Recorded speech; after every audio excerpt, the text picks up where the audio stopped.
Okay, let's unpack this. It's something we all grapple with, right? Building new habits, those positive changes we want to make. Absolutely. We know things like, regular exercise or reading more or even just getting up earlier could totally change our lives. Yeah, transform them. But actually making them stick, Yeah. getting to that point where it's just automatic, that's the tricky part. Most people don't quite get there. It really is the core challenge. It's the difference between just wanting something and actually creating lasting change in your life. And the material we've been looking at, it offers this really interesting structure, almost like a roadmap for that whole process. A roadmap for habit building. Yeah, it lungs out a specific kind of protocol. It suggests establishing a positive habit takes roughly 66 days. 66 days. Okay, that sounds substantial, not just a quick weekend fix. Definitely not. It implies real work. So this deep dive, we're not just talking about which habits are good, but focusing on the actual journey, how you make them permanent based on this framework. Exactly. That's the mission here. We want to pull out the key ideas from this material. What are the stages it talks about? What challenges should you expect? And the rewards, presumably. And crucially, the rewards that come from sticking with it. We want to give you a clear picture of the process based on the specific framework, so you've got some context if you decide to tackle your own goals. Okay, let's jump right in then. The sources are pretty clear from the get-go. This isn't going to be easy. No. But the payoff, potentially huge. That's the core message. Establishing a new, genuinely positive habit is difficult. There's really no sugarcoating that initial phase. Right. But the potential reward, the transformation, is massive. The ultimate goal, according to this perspective, is getting to a place where the habit is so deeply rooted, so automatic, that not doing it actually feels harder.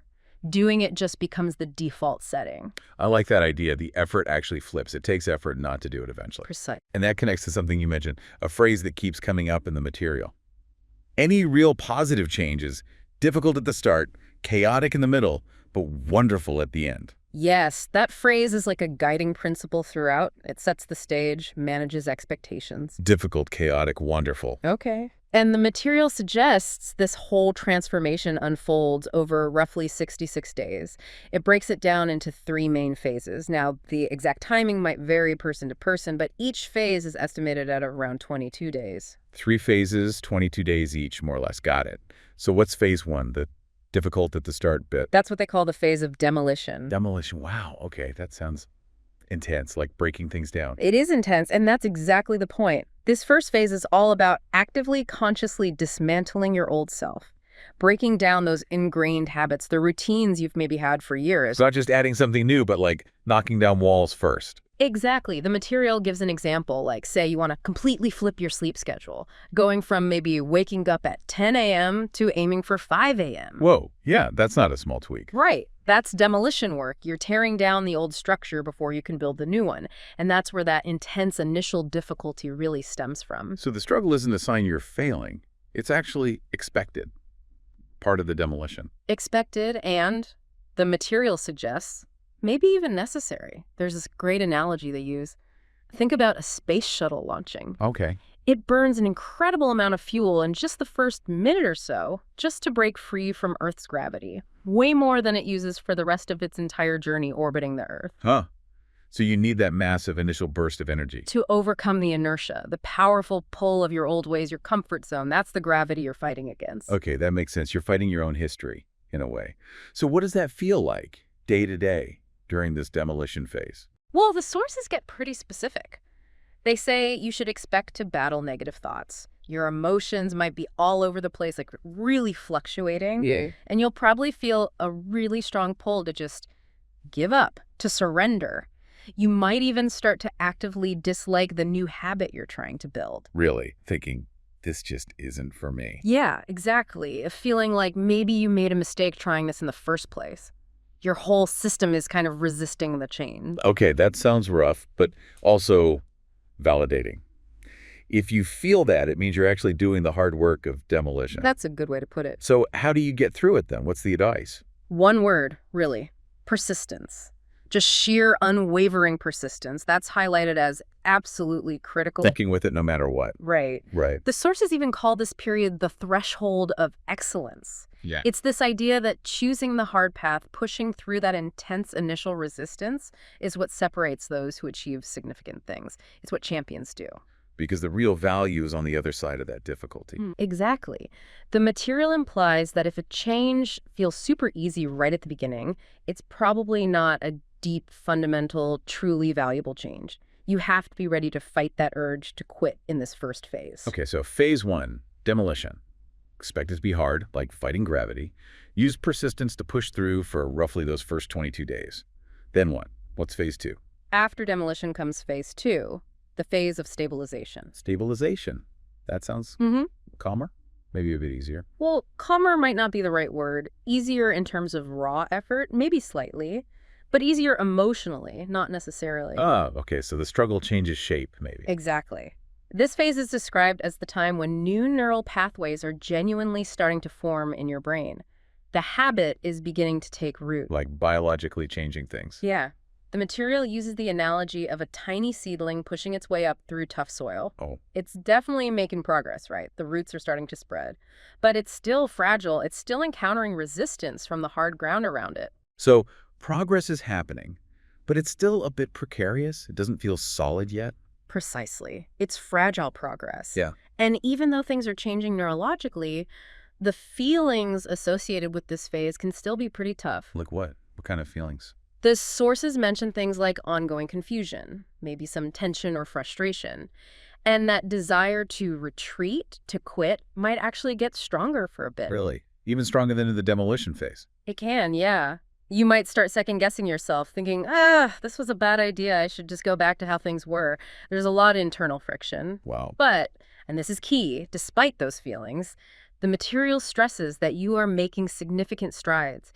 You're embedding the habit. It's like something old within you is genuinely dying off to make space for this new way of being. That sounds quite profound, like a real internal battle. It can feel that way. The sources even bring in a historical perspective, mentioning that some ancient philosophers talked about stages like this, perhaps calling it the dark night of the soul. It's that period of deep uncertainty, where your commitment is really put to the test. And there's this piece of wisdom shared. To ascend to greatness, you must submit to a process of removal, not addition. Removal, not addition. Meaning it's not just about tacking on a new behavior. Right. It's about letting go, shedding the old skin, the old comfortable patterns. And that process of removal, of letting go of the familiar, can feel really unsettling, even unsafe. It challenges your comfort zone. So phase 2 is about trusting the process, even when it feels chaotic and you want to run back to safety. Believing that roots are growing, even if you can't quite feel solid ground yet. That's the essence of it. Keep going. Trust that this messy, confusing stage is actually laying the foundation. The reward is coming, even if it doesn't feel like it yet. Okay, so you survive demolition, you navigate the chaos of stabilization. What happens in that final stretch? Roughly the last 22 days. That leads us into the third and final phase, the phase of integration. Integration. Okay, now that sounds promising. Right. This is the wonderful at the end part. This is it. This is where all that persistence, all that pushing through, the difficulty and the confusion really starts to pay off visibly. You start seeing the results. Yes, the great consequences they mentioned start to actually show up. It feels good. The struggle eases significantly. And is this where that willpower flip happens? The one we talked about earlier? Exactly. This is the critical turning point for willpower. Remember, in the first 2 phases, you needed a ton of willpower to do the new habit. You were constantly fighting against yourself, against inertia. Right, pushing the boulder uphill. Yeah.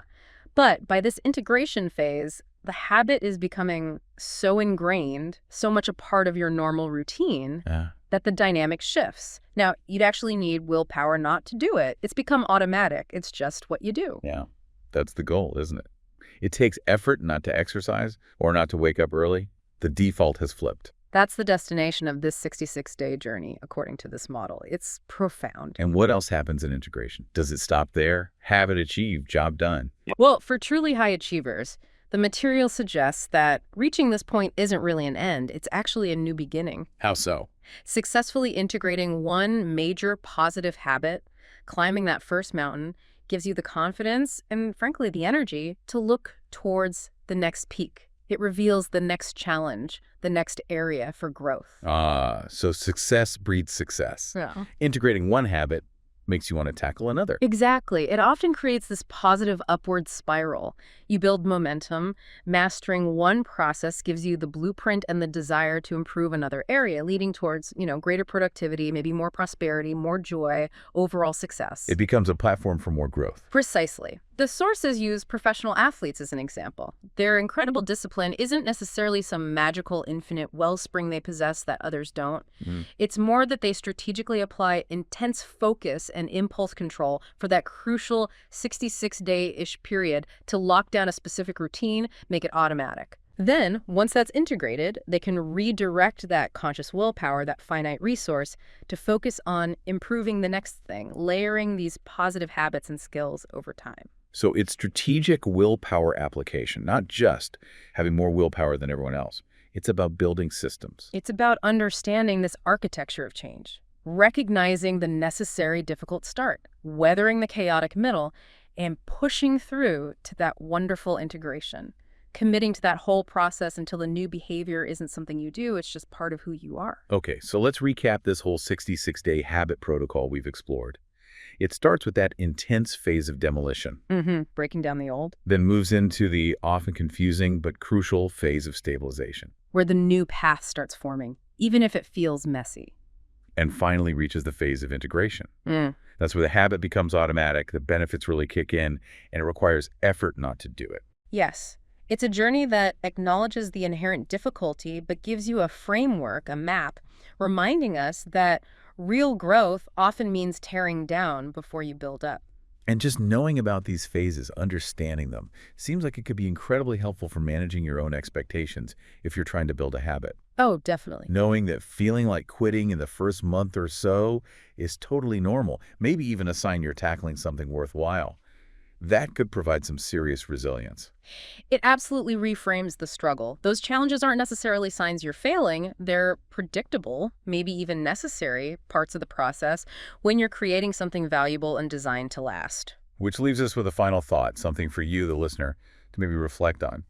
Given that any truly significant, worthwhile change seems to involve pushing through that initial difficulty, navigating that messy middle ground of doubt and frustration, what current comfort zone in your life might be holding you back? What familiar pattern might be preventing you from starting, or maybe sticking with, a habit that could genuinely unlock your next level of growth or excellence?